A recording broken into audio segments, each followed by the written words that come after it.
Let's see this question. We're given the equation with f of x and f of 1 over x. So f of x plus 2f of 1 over x equals x.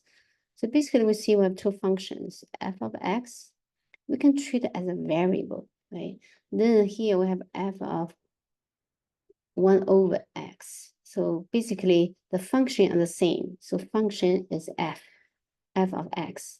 So only the input. So here the input is x. For this one, the input is 1 over x. So if you're treating f of x and f of 1 over x as variables, so we have two different variables, but we only have one equation. So what we want to do is we want to write two equations with the two variables.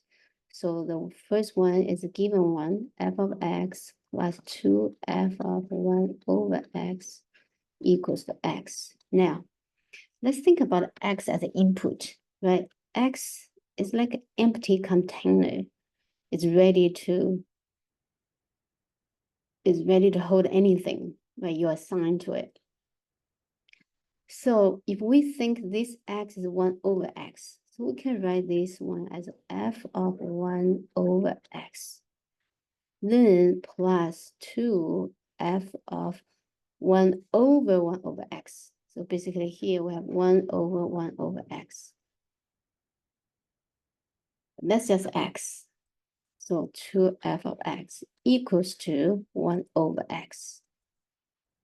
So maybe this step is a little bit confusing for some people. Because when we read functions, well, we're treating this variable as input. So function is like a machine. Right? Let's say this is function f. And we put any input. We put input in, after the machine, we have f of the input. Right? So this input can be anything. So this input might be 1 over x. So after the machine, we get f of 1 over x. Right? So x is a variable. It's variable. All right. So hopefully this second equation makes sense. Now we have two variables. We have variable f of x, and 2f of 1 over x, and f of 1 over x. If this is troublesome, you can think as a plus 2b, right?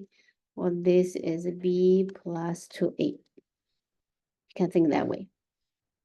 So how do we solve this system of three equations?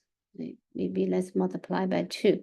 So because we want to, our goal is to solve for f of x. So let's get rid of f of 1 over x. So let's multiply by 2 for the second equation. So multiply by 2, then this is 4, then multiply by 2. So every term we increase by 2 times bigger. So multiply by 2 on the left-hand side, multiply by 2 on the right-hand side. Now we can subtract the two equations. So the first equation is the same, f of x plus 2 times f of 1 over x, that equals to x.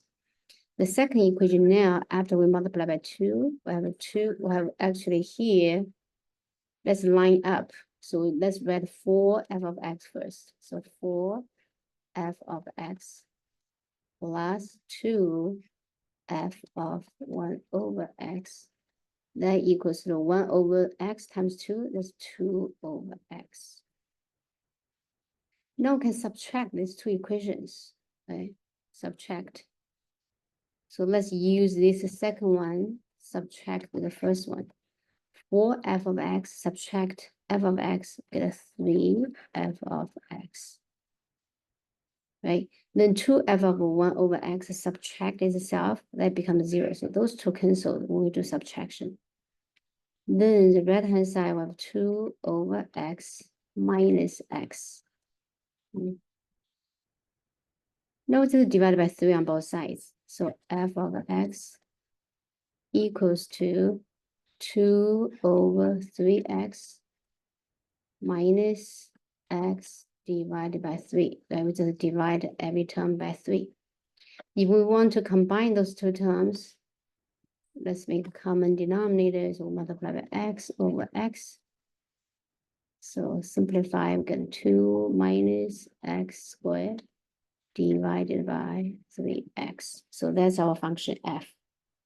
So f of x equals to 2 minus x squared divided by 3x, a rational function. Right. As for this kind of questions, we can always treat f of x as variable and f of 1 over x as another variable.